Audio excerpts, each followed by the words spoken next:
Alhamdulillahirabbil alamin. Wa bihi nasta'inu ala umuri dunya waddin. Wassalatu wassalamu ala asrofil anbiya'i wal mursalin sayyidina maulana Muhammadin wa ala alihi washabihi ajmain. Amma ba'd. Qala al-musannif rahimakumullah wa nafa'ana bihi wa bi ulumi fid dharain amin ya rabbal alamin. Faslun utawi iki ku pasal. Kemarin air mustakmal ya. Ya, betul Pak. Jadi kemarin kita bicara air mustakmal itu ikut madzhab Syafi'i adalah suci tapi tidak mensucikan. Demikian pula ikut madzhabnya Imam Ahmad. Madzhabnya Imam Ahmad sama.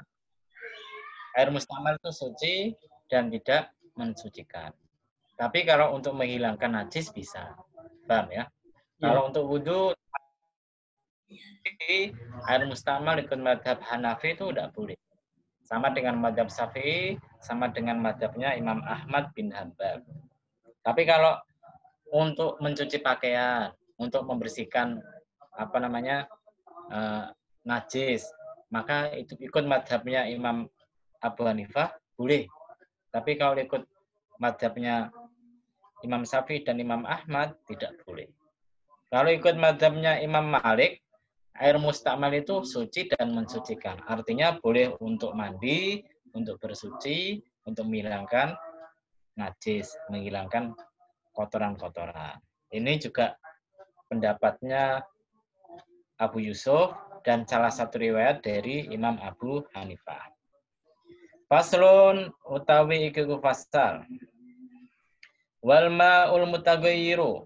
Wal ma'ul lan utawi banyu al mutaghayyiru kang berubah. Bisa faroni sebab minyak za'faron. Wa nahwihi lan sepadane za'faron. Minat tohiroti saking perkara-perkara kang suci. Tagayyuron kelawan berubah. Kasiron kang akeh. La yutatohharu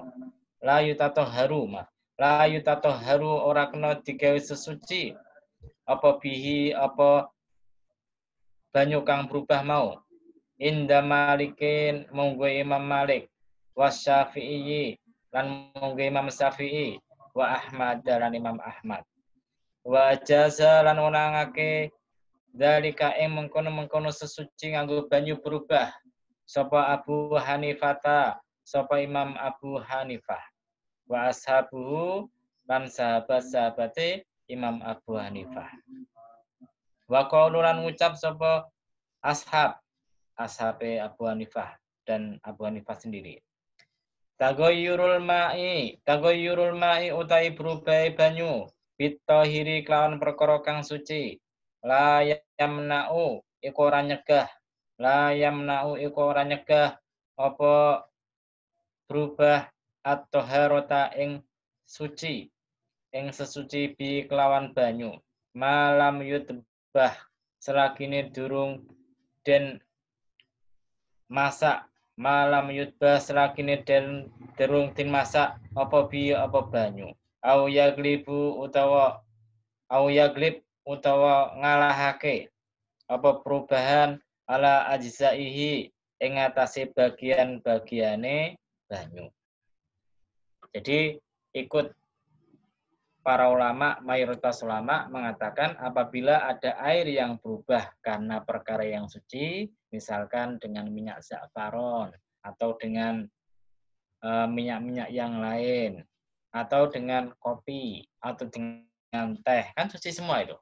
Maka kalau perubahannya itu perubahan yang besar, yang banyak, maka ikut Imam Syafi'i, Imam Malik, dan Imam Ahmad tidak boleh digunakan untuk bersuci. Apa alasannya? Alasannya karena air itu sudah tidak air mutlak, sudah berubah namanya. Misalkan air kecampuran kopi, maka menjadi air kopi, bukan air saja. Air kecampuran teh menjadi teh, maka menjadi air teh. Maka perubahan yang besar semacam ini menyebabkan air itu tidak bisa mensucikan lagi. Tidak bisa dipakai untuk wudhu atau mandi atau yang lainnya. Tapi ikut Imam Abu Hanifah dan sahabat-sahabatnya, mereka memperbolehkan menggunakan air yang berubah dengan benda-benda yang suci. Kemarin diterangkan, kalau kita bahas pada bahasan sebelum-sebelumnya diterangkan, mazhabnya Abu Hanifah kan memperbolehkan bersuci dengan benda cair selain dengan air. Ya toh? Maka kalau kita lihat ini, berarti ketika air bercampur dengan teh, sama-sama suci. Air bercampur dengan kopi, sama-sama suci. Maka bersuci atau berwudu mandi dengan air yang bercampur dengan sesuatu yang suci itu tidak ada masalah, tidak apa-apa. Paham ya? Tapi ini pendapat ulama Hanafi zaman dahulu.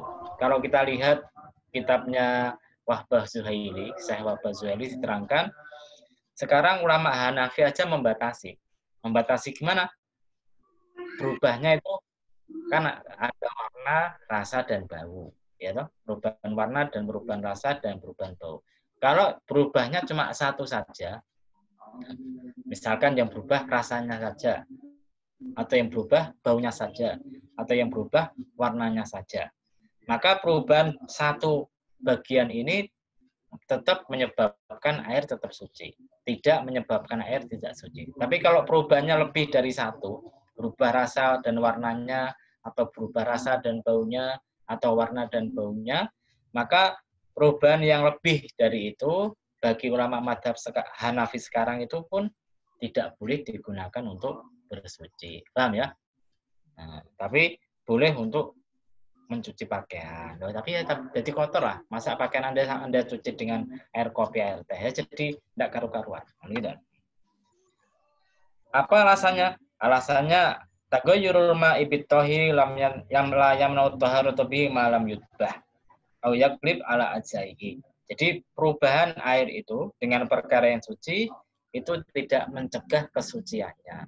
Dulu ketika kita awal-awal ngaji tentang masalah air kan dasar kenapa kok kita pakai air untuk bersuci? Wa yunazzilu 'alaikum minas sama'i ma'an tahurun. Dan kami menurunkan pada kalian air yang suci. Maka ikut mazhab Hanafi suci itu tahirun. Nah, maka benda suci yang lain pun bisa dipakai untuk bersuci. Tapi kalau ikut mazhab Syafi'i kan tahurun itu artinya mensucikan. Berarti satu-satunya cairan yang bisa mensucikan itu artinya hanya air saja, tidak yang lain. Wal ma'ul mutagayyiru lan utahe banyu kang berubah. Bitulil muksi kelawan suwene meneng. Tahurun iku suci. Bil ittifaqi kelawan kesepakatane ulama. Jadi kalau tadi itu air berubah karena kecampuran sesuatu yang suci. Bagaimana kalau ada air yang berubah itu karena tempatnya?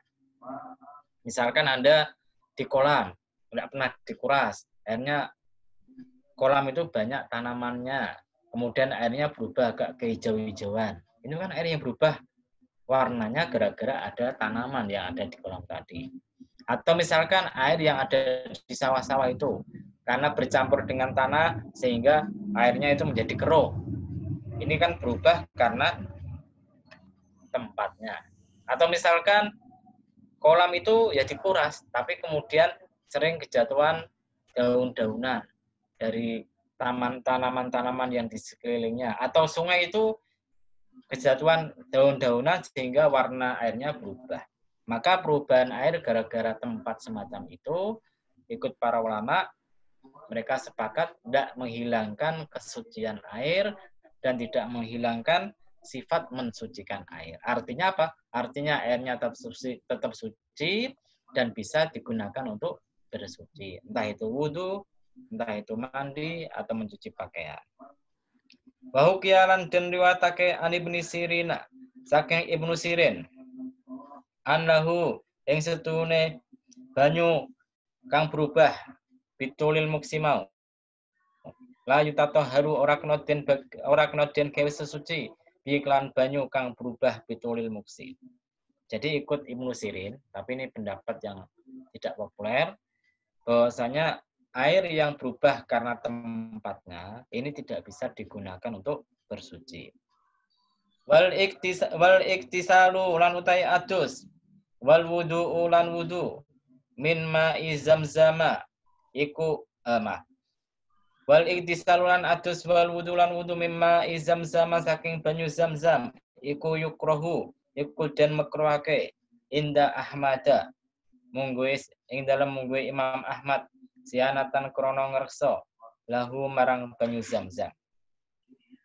Jadi bagaimana kalau mandi atau minum berwudu dengan air zam-zam? Ikut mayoritas ulama tidak ada masalah. Air zam-zam itu juga air, maka boleh dipakai untuk berwudu, boleh dipakai untuk bersuci yang lainnya. Tapi kalau ikut Imam Ahmad, menggunakan air zam-zam untuk mandi atau berwudu itu hukumnya makruh. Kenapa kok makruh? Karena itu air yang suci, air yang diturunkan kepada Nabi Ismail dan ibunya Siti Hajar. Nah, suci itu.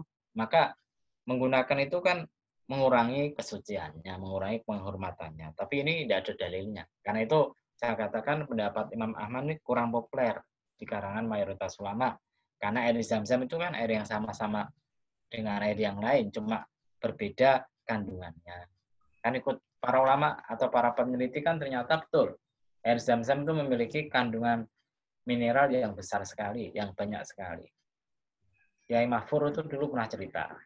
Ketika beliau masih jadi santri di Mekah, kalau tidak punya duit itu dia datang di Ka'bah, minum air zam-zam, kenyang. Bisa kenyang.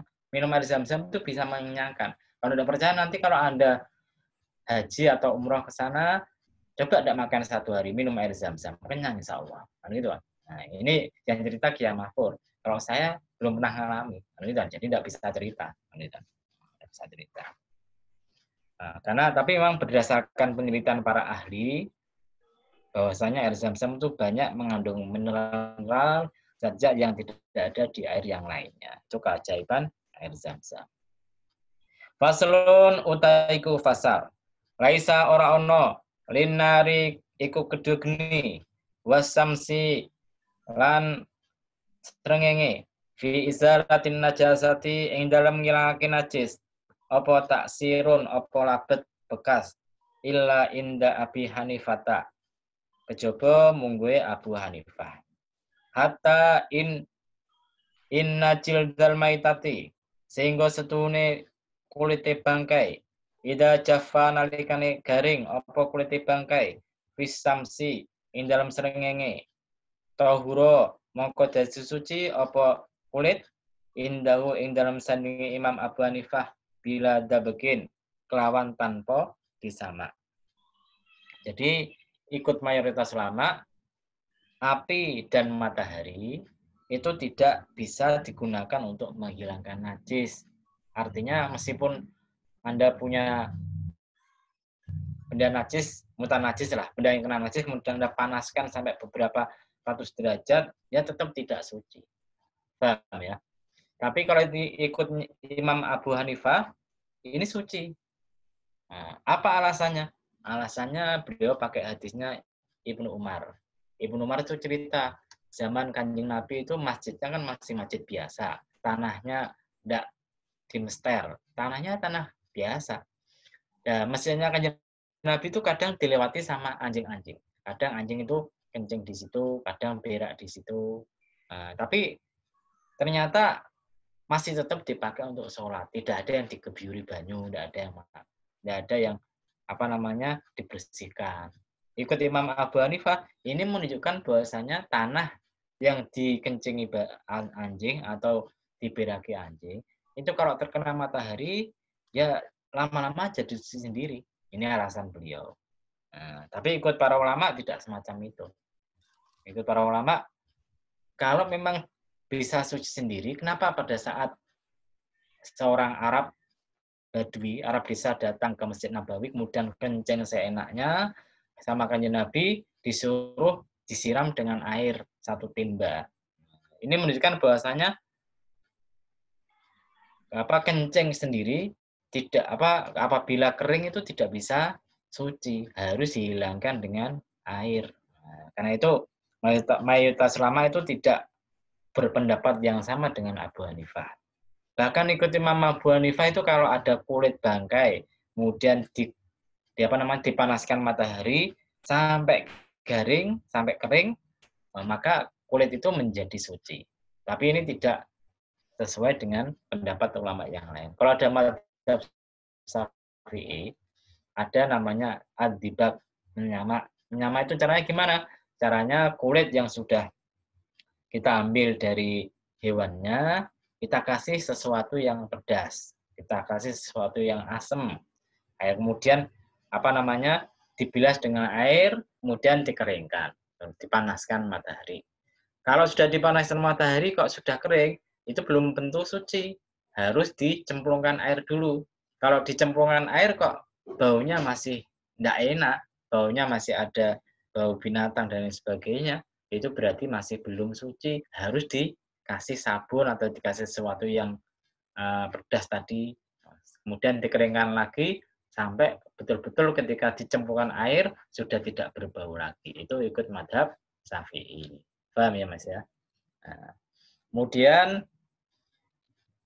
demikian pula wa kadzalika lan kaya mengkono-mengkono suci idza kana nalikane ono alal ardi ing atase bumi apa najasatun apa najis pajafat moko garing apa ardun pisamsi ing dalam srengenge tahura moko dadi suci apa maudi uha apa panggonane najis mau wajah lan penang apa asrat apa serat alaihi ing atase bumi mau la panggonan mau la tayamuma ora tayamum bi kelawan panggonan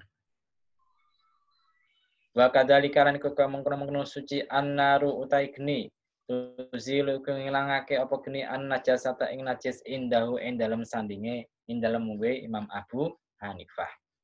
Jadi ini kalau ada tanah kemudian dia terkena najis, tadi sudah saya terangkan ikut madhabnya Imam Abu Hanifah, itu kalau terkena panas matahari bisa suci sendiri, tapi ikut madhab yang lain tidak suci. Maka kalau kita baca di kitabnya Fikih Islam wa Adillatuhu karangan Wahbah Suhaili diterangkan sebetulnya yang bisa suci gara-gara panas matahari itu tidak hanya bumi, tidak hanya tanah, tapi segala sesuatu yang nempel di tanah itu bisa suci. Contohnya pohon. Pohon itu kalau nempel di tanah berarti ketika kena kencing, kena matahari, panas, kering, ya itu sudah suci. Demikian pula batu. Batu kan nempel di tanah. Maka kemudian ketika kena air kencing, dipanaskan matahari, suci, maka bisa dipakai untuk sholat. Tempatnya bisa dipakai untuk sholat. Tapi tidak boleh untuk tayamum. Nah, jadi misalkan ada tanah kok habis kena kencing, kena matahari, Anda boleh sholat di atasnya. Boleh, tapi tidak boleh tayamum dengan tanah yang terkena kencing tadi. Paham ya? Itu ikut mazhabnya Abu Hanifah. Demikian pula bagi beliau, api itu sama hukumnya dengan panas matahari. Ini saya tidak tahu alasannya, tapi kemungkinan besar alasannya karena sifat api itu sama dengan matahari, yaitu sama-sama memanaskan sesuatu. Nah, bahkan lebih panas api. Nah, tapi ikut para ulama tidak bisa, tidak ada dasarnya. Apa dalilnya? Api bisa menghilangkan najis, tidak ada dalilnya. Faslun utaiku fasal. Idza kana nalikane ono apa almau apa banyu arraqitu kang mandek kang meneng duna kullataini iku kurang rong kulah ya tanah jasu moko dadi najis apa banyu bimujarrodi mulaqatin najasati kelawan atau ya tanah jasa moko dadi najis apa banyu bimujarrodi mulaqatin najasati sebab mrigine murnine ketemu najis wa illam yatagoyar kan senajan ora berubah apa banyu inda Abi Hanifah munggu Imam Abu Hanifah wa Syafi'i lan Imam Syafi'i wa Ahmad dan Imam Ahmad fi ihda riwayataihi ing dalam salah sijine riwayat lorone Imam Ahmad. Wa qala lan ucap sapa Malik Imam Malik wa Ahmad lan Imam Ahmad fi riwayataihi ing dalam riwayat lorone Imam Ahmad al-ukhra kang liya inna satune banyu tahirun iku suci malam yatagoyar senajan selagine ora berubah apa banyu. Fa'in balago. Fa'in balago, titik dulu. Jadi maksudnya gimana? Maksudnya apabila ada air terkena najis, airnya itu air yang tenang, tidak mengalir, terkena najis, dan airnya kurang dari 2 kolah. 2 kolah itu berapa? 2 kolah itu kalau kita ikut para ulama ya 60 kali 60 kali 60 cm. Itu namanya 2 kolah. Maka ikut Imam Syafi'i, ikut Imam Ahmad, dan Imam Abu Hanifah, maka air itu langsung menjadi najis. Paham ya? Langsung menjadi najis. Berarti tidak boleh digunakan untuk bersuci. Sebetulnya itu, kalau saya baca di kitab yang lain, yang dibahas tuh air itu banyak atau sedikit. Kalau air itu sedikit terkena najis, maka ya tidak boleh digunakan untuk bersuci, tidak boleh untuk wudhu, mandi, dan sebagainya. Tapi ketika air itu lebih dari 2 kolah, maka selama tidak berubah rasa, warna, dan baunya, boleh dipakai untuk bersuci. Nah, sedikit atau tidak itu kan berbeda. Kalau ikut Imam Syafi'i dan Imam Ahmad, sedikit itu artinya kurang dari 2 kolah. Kalau banyak, ya lebih dari 2 kolah. Kalau ikut Imam Abu Hanifah, kalau tidak salah ya, kalau tidak salah di kitab Subul Salam, sarahnya Bulughul Maram diterangkan, ikut Imam Abu Hanifah itu air banyak atau sedikit itu ditentukan dengan cara menepuk airnya. Kalau misalkan Anda tepuk air di satu sisi, kemudian sisi yang lain itu tidak bergerak, itu air banyak. Tapi kalau Anda tepuk sebelah satu sisi, kok sisi yang lain itu ikut bergerak, oh berarti air sedikit. Paham ya? Ikut Imam Abu Hanifah semacam itu. Air banyak itu kalau ditepuk pojok yang lain tidak ikut bergerak. Kalau ditepuk kok yang pojok berseberangan itu bergerak, oh berarti itu air sedikit. Maka air sedikit itu kalau terkena najis ya tidak boleh dipakai untuk bersuci. Tapi Imam Malik dan Imam Ahmad di riwayat yang lain mengatakan air itu meskipun banyak atau sedikit terkena najis ya tidak apa-apa. Boleh digunakan untuk bersuci selama tidak berubah. Jadi misalkan ada air satu ciduk, kemudian ada kotoran najis sedikit masuk ke sana. Ikut madhabnya Abu Hanifah, madhabnya Imam Syafi'i dan Imam Ahmad di salah satu riwayat, tidak boleh digunakan untuk bersuci, tidak boleh untuk berwudu, tidak boleh untuk yang lainnya. Tapi kalau ikut Imam Malik dan Imam Ahmad di riwayat yang lain mengatakan tidak masalah, boleh Anda bersuci pakai air itu selama tidak berubah. Fa'in balago mukalamun temeka apa banyu kulata ini ing rong kolah wa humalan utawi rong kolah iku khamsumi'ati ritlin iku 500 kati bil Baghdadi lawan kati Baghdad takriban ing dalam kira-kirane wabi Dimaski lan kelawan kati Dimaski iku nahu mi'atin wa samaniyati artolin iku sepadane 108 kati wa bil masahati lan kelawan ukuran nahu iku nahu diroin warubin iku umpamane sak diro warubin lan seprapat tulan ing dalam dawane wa ardon lan lebare wa amkon lan jerone lam yanjus ora najis apa banyu illa bitagoyuri kejaba kelawan berubah indas Syafi'i ing dalem sandinge Imam Syafi'i wa Ahmad lan Imam Ahmad wa qala Malikun lan ngucap sapa Imam Malik laisa lil ma'i laisa ora ana lil ma'i kedue banyu alladzi tahalluhu kang manggoni ing banyu apa najas atau apa najis qadrun apa ukuran maklumun kang den ngerteni walakinnahu lan tetapine banyu mata tagoyaro semangsane berubah apa launuhu apa warnane banyu au ta'muhu utawa rasane banyu aurihu utawa baune banyu gondone banyu tanat jasa dadi najis apa banyu qalilan kana iku sithik apa banyu au kasiron utawa akeh apa banyu.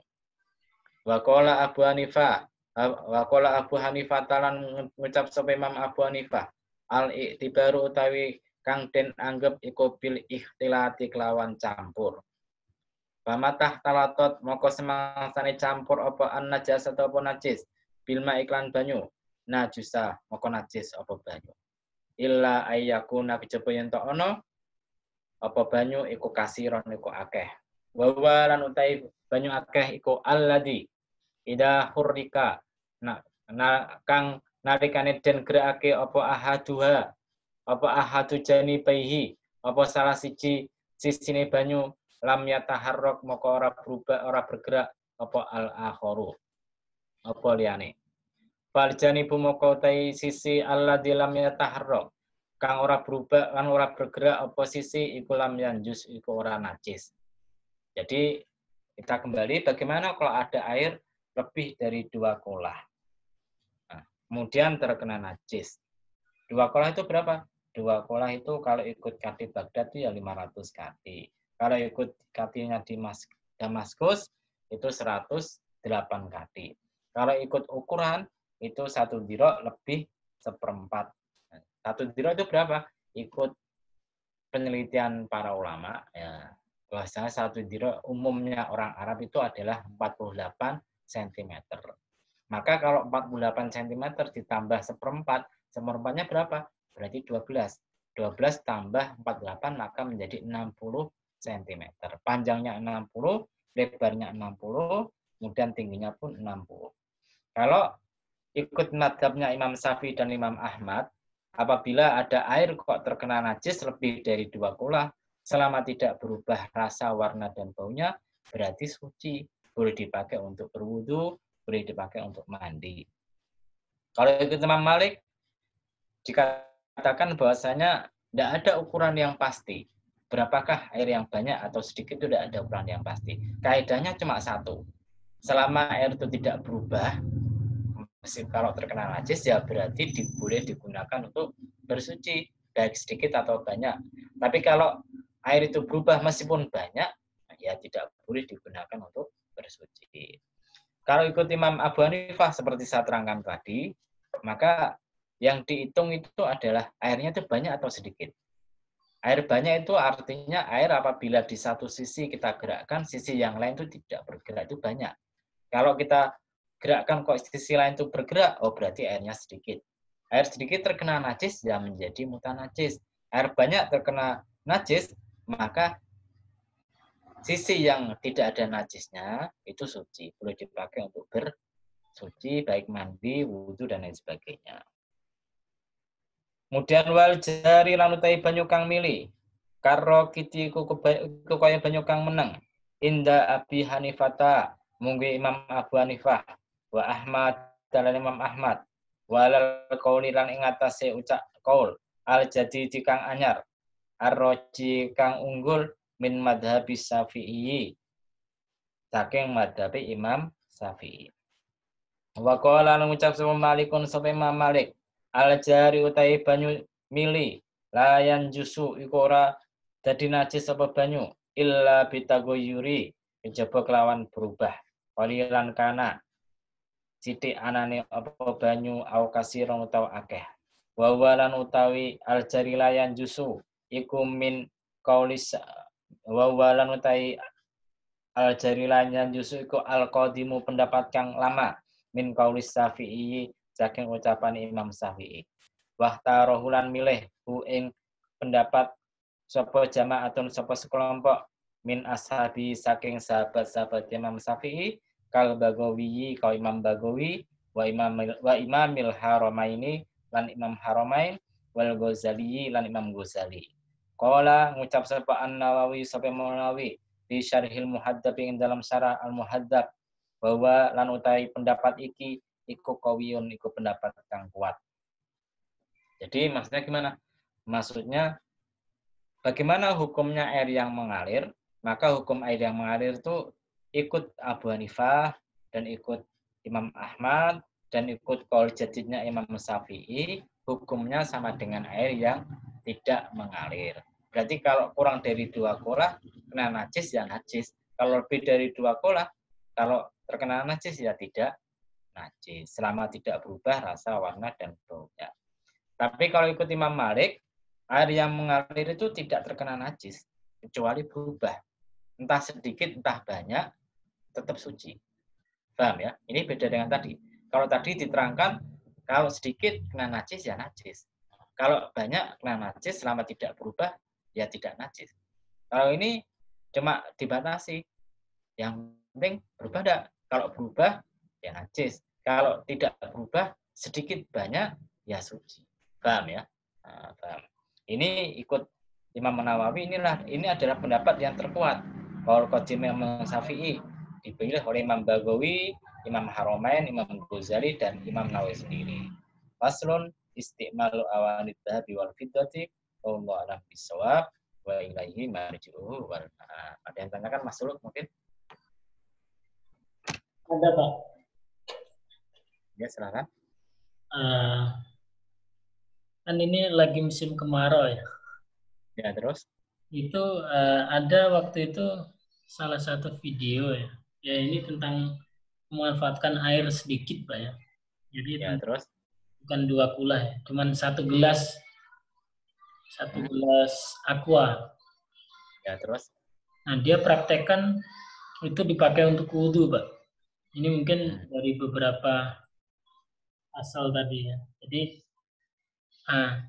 yang pertama caranya itu bukan dialirkan, Pak, tapi diambil ya.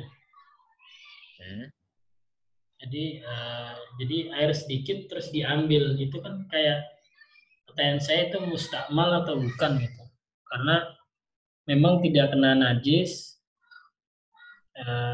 terus tidak berubah ya. Dan bau ataupun apapun nggak berubah, tapi ngambilnya misalnya ini gelas gitu ya, Pak. Dia ngambil gini, Pak, ngambilnya. Ini ngambil gini untuk buka terus habis itu dia ngambil untuk tangan ya. Terus rambut, kepala dan sebagainya. Jadi pertanyaannya mungkin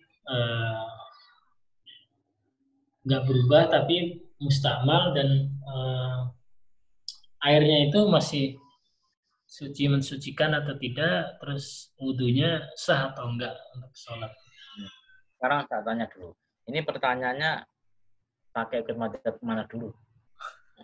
Iya tak? Kalau kita ikut madzhab Syafi'i, maka kalau misalkan yang dipakai air sedikit semacam botol semacam ini, atau Anda tadi gelas tadi, kalau ngambilnya pakai tangan, maka diniati tangannya sebagai ciduk. Kalau tangannya diniati sebagai ciduk, otomatis airnya tidak menjadi mustakmal.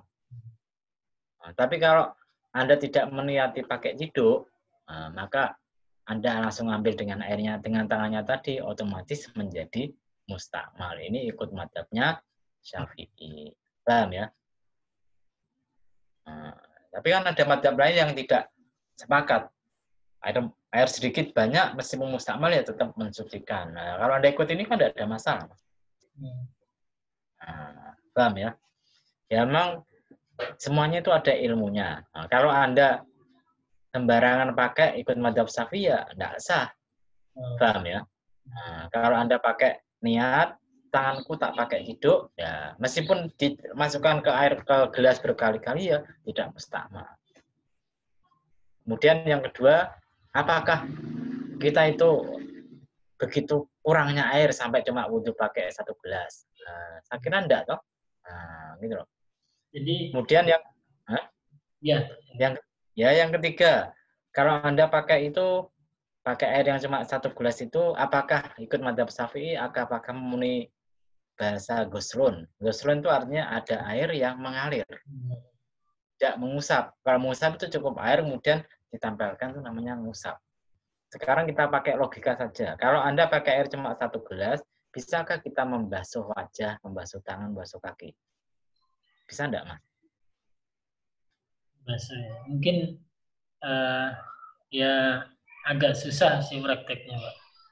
Ya, maksudnya bisa, tapi apakah merata enggak? Nah itu mungkin Nah, diratakan. iya, makanya kan gini loh, kalau masih ada air yang lebih, kenapa tidak kita gunakan? Iya. Lebih baik kita menggunakan air yang agak banyak, tapi wudhu kita sah, daripada pakai air sedikit, tapi diragukan sah hendaknya. Iya toh? Nah, gitu loh. Jadi, saya tahu itu ada video di YouTube itu. Iya. Bagaimana menggunakan air, tapi diciduk. Ya, ciduk Iya. kemudian diambili pakai tangan. Ya, kalau memang niatnya tangannya pakai ciduk, enggak apa-apa. Tapi kalau niatnya ambil saja tanpa ada niat tangannya jadi ciduk, ya jadi mustakmal ikut madhab Syafi'i. Nah, dan ini tidak banyak yang tahu. Orang awam itu kebanyakan tidak tahu masalah ini. Maka kita pertimbangkan masalah mudarat dan manfaatnya. Memang manfaatnya jadi irit air. Tapi mudaratnya orang yang awam tidak tahu, wudhunya jadi batal ikut madhab Syafi'i. Lebih penting mana? Kan gitu. Ada lagi yang mau tanyakan mungkin? Ya, jadi mungkin aplikasinya kalau ini Pak ya, kalau misalnya air di rumah mati terus nggak ada tandonnya gitu ya. Ya, Oh, sekarang kan kita bisa bikin gini, Mas. Ini bisa. misalkan botol, ya. Anda kasih Oh, lubang, kan bisa toh, nggak usah diciduk toh. oh iya. Nah, kenapa cari Nah, solusi yang sulit-sulit daripada kan ada solusi yang gampang. ya. Dan ini, ya saya sebutkan cerita aja, ini cerita sedikit. Salah satu fatwa yang unik dari Al-Albani, beliau melarang wudhu lebih dari 1 mud. 1 mud itu berapa itu? 6 ons. 6 ons. 6 ons itu berapa, Mas? Wah, kecil sedikit, kecil sekali, toh. Ya. Tapi ketika beliau berada di di Mekah, beliau haji, wudhu pakai air tuh wah, lebih dari 1 mud. Padahal beliau mengatakan wudhu lebih dari 1 mud hukumnya haram. Nah inilah antara fatwa dengan aplikasi tidak sama. Nah gitu loh. Ini Albani loh yang ikut para ulama orang-orang salafi, wah hebat bukan main setara dengan Al-Bukhari. Nah, padahal kalau kita lihat beda jauh. Al-Bukhari itu gurunya ada 2000 lebih. Albani gurunya tidak jelas. Dan gurunya dari kitab-kitab. Nah, gitu kan. Yang kedua, Imam Al-Bukhari itu jelas keilmuannya. Beliau ngaji ke sana, ngaji ke sana, ngaji ke sana. Tapi kalau Syekh Albani kan dia cuma belajar di perpustakaan. Nah, maka kita lihat kalau kita menyamakan Syekh Albani dengan Imam Bukhari, wah jauh beda, jauh banget lah. Nah, kalau kita katakan Syekh Albani itu ilmuwan, ya bisa jadi ilmuwan, tapi tidak setara dengan Imam Bukhari. Ini pernah dicoba. Syekh Albani itu pernah ditanya, tolong sebutkan 10 hadis dengan sanadnya. Beliau tidak bisa apa-apa, tidak bisa menjawab. Padahal kalau ahli hadis betulan dia bisa menjawab dengan sanadnya. Seperti Imam Bukhari. Imam Bukhari itu pernah dites sama ulama-ulama di suatu kota, saya lupa kota mana itu. Maka Imam Bukhari di hadapan para ulama, kemudian ada masyarakat awam di belakangnya. Maka ketika dikasih hadis ini, riwayat sahabat ini, matanya ini, kemudian Imam Bukhari ditanya, bagaimana kamu tahu? Imam Bukhari bilang, saya tidak tahu. Nah, itu berkali-kali, sampai 100 hadis. Orang-orang awam itu ngomong, Imam Bukhari itu bodoh banget, hadis gitu nggak tahu. Wah, itu orang awam ya. Tapi kalau ulama-ulama yang ngebes itu, wah luar biasa ini. Orang ini tahu, tidak ada yang keliru. Kenapa kok tidak ada yang keliru? Karena sudah di otak-atik. Hadisnya Imam Abu Hurairah, matanya Umar bin Khattab. Hadisnya Umar bin Khattab, matanya Abu Hurairah. Ketika Imam ditanyakan Imam Bukhari, beliau bilang tidak tahu. Memang karena tidak betul. Kan itu. Tapi orang awam yang tidak tahu apa-apa bilang, bodoh banget imamnya. Kan itu. Inilah bedanya pandangan orang awam dengan ulama semacam itu. Ketika sudah selesai dibacakan 100 hadis, kemudian Imam Bukhari berkata, yang saya tahu, hadis pertama ini dari sahabat ini, hadis kedua ini dari sahabat ini. Itu yang betul. Maka ulama-ulama itu takjub, ini apalannya betul-betul luar biasa. Dia bisa tidak hanya menjawab tidak tahu, tapi bahkan bisa membetulkan hadis yang 1 sampai 100 tadi. Jadi ini ya perbedaan ulama dengan orang awam. Kalau ulama itu tidak bisa ditipu.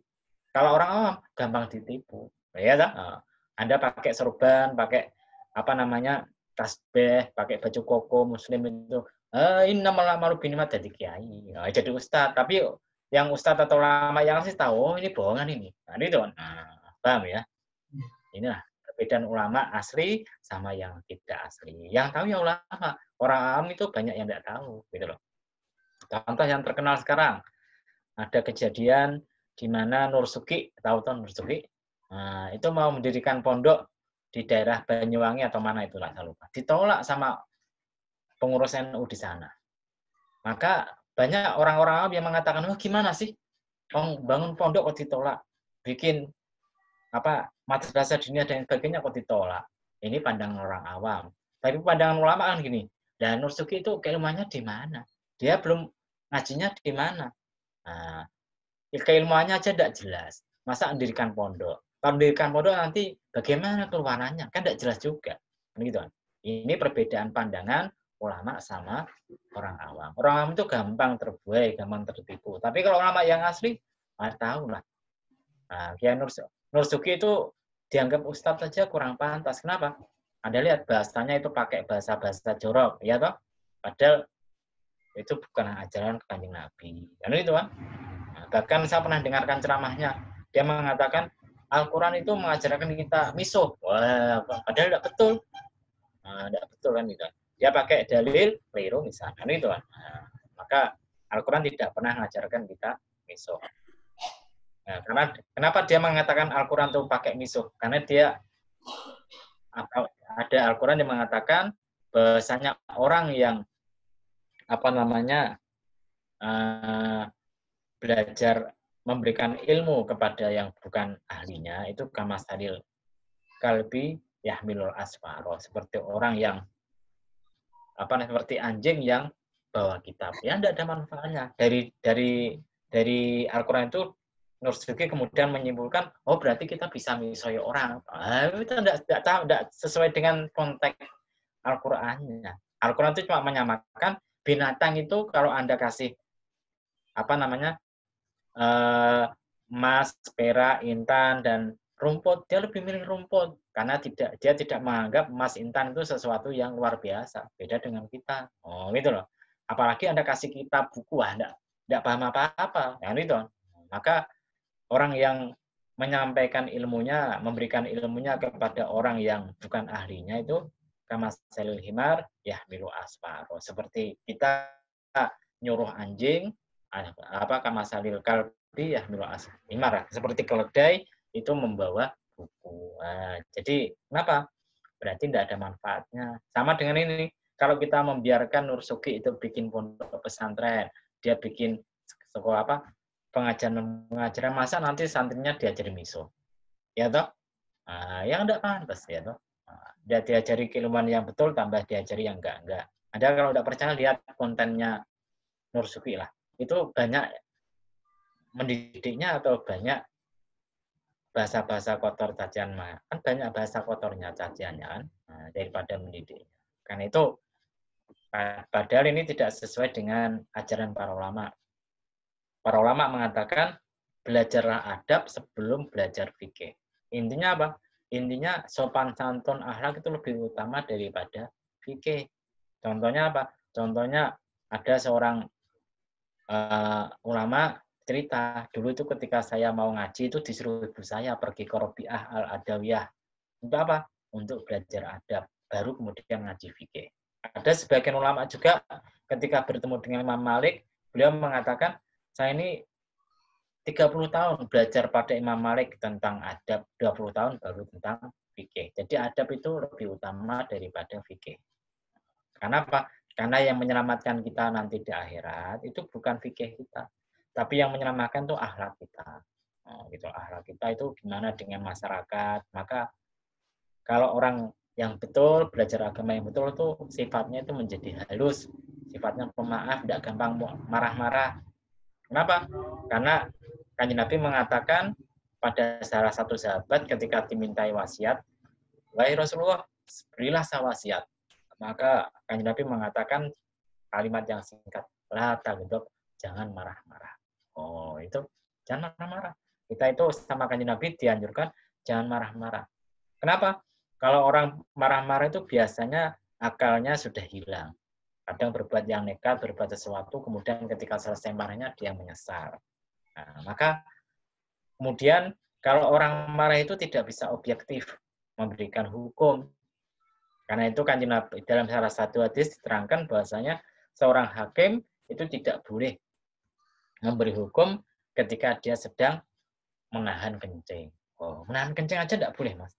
Kenapa? Kalau orang sedang menahan kencing itu pikirannya merawat. Perutnya sakit, pikirannya merawat, maka tidak boleh memberi hukum. Jangan-jangan hukumnya diberikan asal-asalan. Apalagi marah. Marah tidak boleh. Paham ya? Menjadi tidak objektif. Inilah yang harus kita pelajari. Agama Islam yang betul itu damai, tidak suka marah-marah gitu. Maka karena itu ulama yang ada di Banyuwangi, PM, WCNU dan sana itu menolak pendirian pondok pesantren dan Nusuki, khawatir nanti anak-anak pesantrennya ahli misuh nanti. Paham ya? Ada lagi yang menanyakan mungkin? Cukup Pak Dede. Ya, udah. Kalau sudah cukup, kita tutup. Ya, mungkin teman-temannya masih banyak perlu. Jadi yang penting kita istiqomah, tidak usah khawatir. Satu murid pun tetap ajar, tidak usah khawatir Mas Ulu. Ya toh. Assalamualaikum warahmatullahi